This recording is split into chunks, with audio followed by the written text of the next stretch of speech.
Bismillahirrahmanirrahim. Assalamualaikum warahmatullahi wabarakatuh.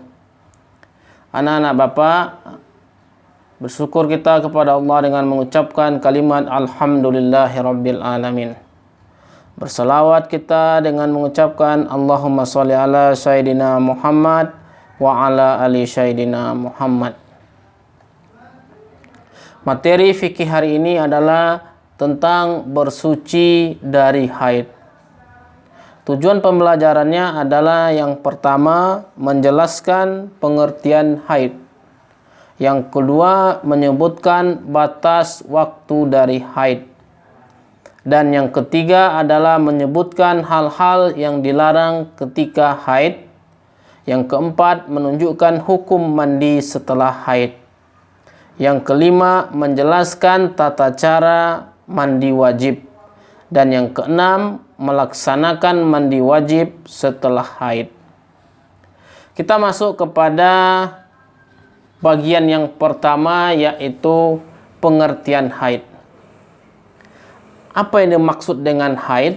Haid itu adalah darah yang keluar ketika perempuan itu dia sedang sehat. Bukan darah melahirkan, bukan darah karena terluka, dan bukan darah karena suatu penyakit. Haid itu terdapat dalam Al-Quran, surat Al-Baqarah, surat yang kedua ayat 222.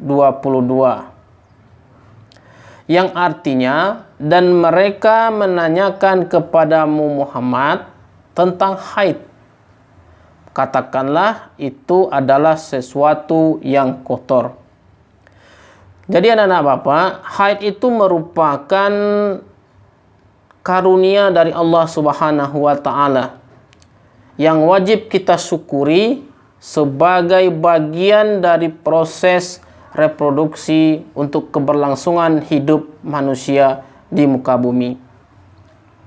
Kemudian bagian yang kedua adalah kapan saja batas waktu haid itu.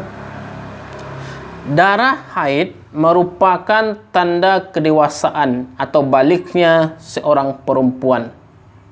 Apabila seorang perempuan telah balik, maka kewajiban agama sudah melekat kepada dirinya. Seperti sholat, puasa, dan kewajiban ibadah lainnya.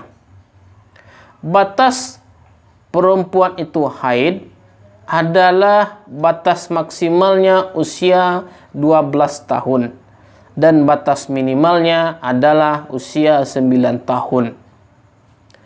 Sebagian ulama berpendapat bahwa haid itu terjadi selama paling singkat adalah 1 hari 1 malam dan paling lama adalah 15 hari 15 malam. Haid yang normal rentang waktunya adalah 6 sampai 7 hari. Kemudian itu mengenai batasan waktu haid. Bagian yang ketiganya, apa saja yang dilarang bagi perempuan haid? Yang pertama adalah sholat. Sholat itu dilarang karena sholat menuntut kesucian dan kebersihan dari orang yang melakukannya. Dasarnya adalah hadis riwayat Bukhari yang artinya ketika engkau sedang haid maka tinggalkanlah sholat. Kemudian larangan yang kedua adalah puasa. Perempuan yang sedang haid tidak diperbolehkan puasa, baik puasa wajib maupun puasa sunnah. Yang ketiga adalah tawaf di Baitullah. Tawaf itu artinya mengelilingi Ka'bah. Jadi perempuan yang sedang haid dilarang melaksanakan tawaf di Baitullah. Kemudian yang keempat, larangan bagi perempuan haid itu adalah membawa dan menyentuh Al-Quran.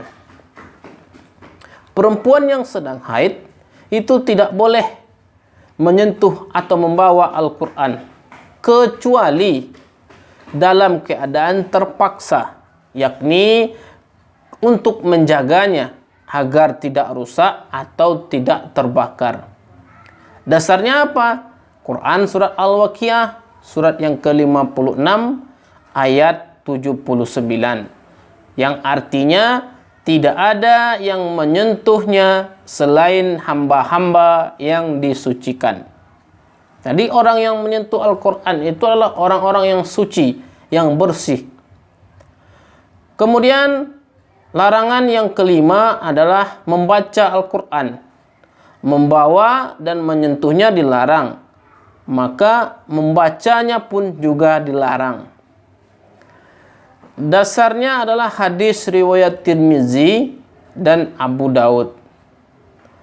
Artinya orang-orang yang sedang dalam keadaan junub atau haid tidak diperkenankan untuk membaca sesuatu pun dari Al-Quran. Dan yang terakhir adalah yang keenam adalah masuk dan berdiam diri di dalam masjid. Masuk atau berdiam diri dalam masjid ini maksudnya adalah perempuan yang sedang haid, dia melaksanakan iktikaf, melaksanakan ibadah di dalam masjid, sehingga itu dilarang bagi perempuan-perempuan yang sedang haid. Dasarnya apa? Dasarnya adalah hadis riwayat Ibnu Majah dan Tabrani, yang artinya sesungguhnya masjid itu tidak dihalalkan atau diperbolehkan bagi orang yang sedang haid atau junub. Karena masjid tersebut adalah tempat yang suci, rumahnya Allah, sehingga tidak diperbolehkan orang-orang yang sedang haid atau sedang junub untuk memasuki masjid. Demikian materi kita hari ini. Jadi ada 3 hal yang dapat kita ambil. Kita memahami pengertian haid, kita memahami tentang batas waktu haid, dan kita memahami hal-hal yang dilarang bagi perempuan haid. Bapak rasa itu aja. Semoga ada manfaatnya.